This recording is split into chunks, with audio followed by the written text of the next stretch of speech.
breaker switch, ito yung main breaker ng ating machine. Power lamp, indication na buhay ang ating machine. IGBT error, once na nagkaroon ng problema ang ating machine. Error lamp, once na nag-overheat ang ating machine. Gas check selection. Once na naka-gas test ka, ito yung may lalabas na gas sa ating MIG torch para makita natin sa ating flow meter kung ilang bar ang lumalabas na gas. Once na nag-select na tayo sa welding selection, ito na yung pwede na tayo mag-welding.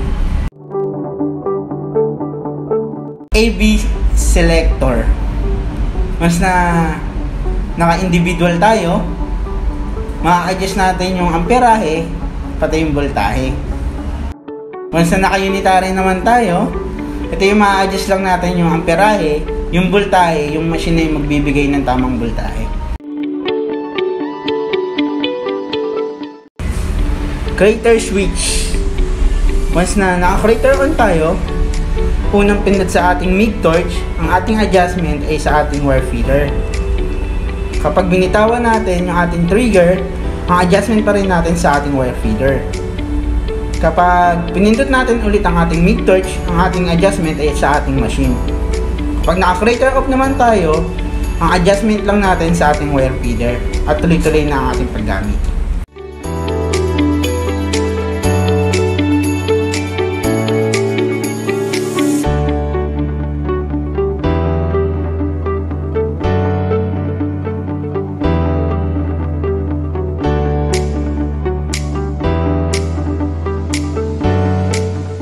Wire selection. Kapag nakaselect tayo sa 1.4, ang gagamitin natin MIG wire ay 1.4 pataas. Kapag nakaselect naman tayo sa 1.2, ang gagamitin natin MIG wire ay 1.2 pababa. Welding process.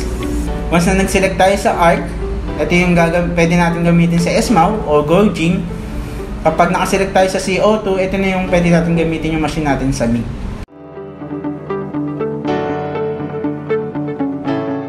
Arc characteristic, once na naka-negative tayo, ito yung maliit na bead ng ating wini-welding.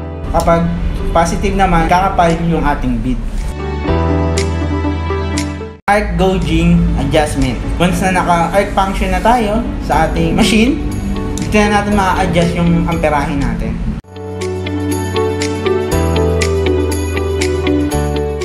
Motor fuse, para maprotektahan ang ating motor sa short circuit. Power fuse, para maprotektahan ang ating machine sa short circuit and overloading. Current meter, dito natin makikita yung output current ng ating machine. Voltage meter, dito naman natin makikita yung voltage output ng ating machine.